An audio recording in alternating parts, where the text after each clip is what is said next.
महाराष्ट्रासाठी आज सकाळी एक अत्यंत धक्कादायक आणि दुःखद घटना समोर आलेली आहे. उपमुख्यमंत्री अजित पवार ज्या चार्टर्ड विमानातून प्रवास करत होते, त्या विमानाचा बारामतीजवळ भीषण अपघात झाल्याची माहिती समोर आली आहे. या घटनेत अजित पवार यांच्यासह विमानातील इतर 6 जणांचा मृत्यू झाल्याची बातमी मिळत आहे.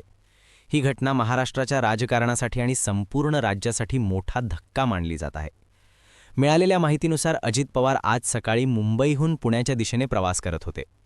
पुणे जिल्हा परिषद निवडणुकांच्या पार्श्वभूमीवर बारामती परिसरात त्यांच्या सभा नियोजित होत्या. एअर ट्रॅफिक कंट्रोलकडून मिळालेल्या माहितीनुसार सकाळी 8:10 हे चार्टर्ड विमान मुंबईहून रवाना झाले होते. त्यानंतर सकाळी साधारण 9:12च्या सुमारास विमान कोसळल्याची माहिती ATCकडे प्राप्त झाली. या अपघातामागचं नेमकं कारण अद्याप स्पष्ट झालेलं नाही. DGCAकडून या संदर्भात कोणतंही अधिकृत स्पष्टीकरण देण्यात आलेलं नाही. मात्र प्राथमिक माहितीनुसार विमानामध्ये तांत्रिक बिघाड निर्माण झाला होता. या तांत्रिक अडचणीमुळे वैमानिकाने विमान तातडीने लँड करण्याचा प्रयत्न केला. मात्र एअरफील्डच्या अगोदरच हे विमान जमिनीवर कोसळल्याचं सांगितलं जात आहे. बारामती परिसरातील शेतामध्ये हे विमान कोसळलं असून घटनास्थळावरून समोर आलेल्या फोटो आणि व्हिडिओंमध्ये विमानाचा मोठ्या प्रमाणावर चुरा झालेला दिसत आहे.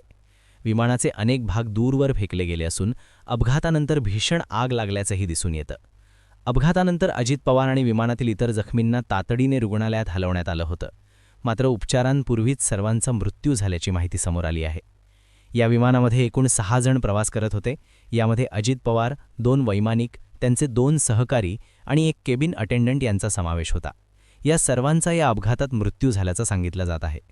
दरम्यान अजित पवार यांची पत्नी सुनेत्रा पवार आणि त्यांचे पुत्र पार्थ पवार हे सध्या दिल्लीत होते. संसदीय अधिवेशनाच्या निमित्ताने ते दिल्लीत उपस्थित होते.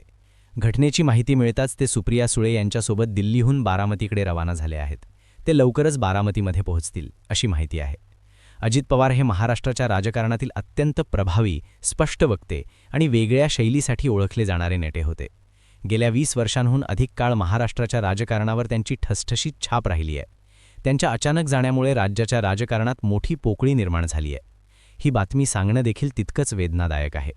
सध्या ही घटना महाराष्ट्राला हादरवून सोडणारी आहे. अपघातामागची नेमकी कारणं आणि अधिकृत माहिती समोर आल्यानंतर पुढील अपडेट्स आम्ही तुम्हाला देत राहू. तोपर्यंत या व्हिडिओमध्ये इथेच थांबतो. धन्यवाद.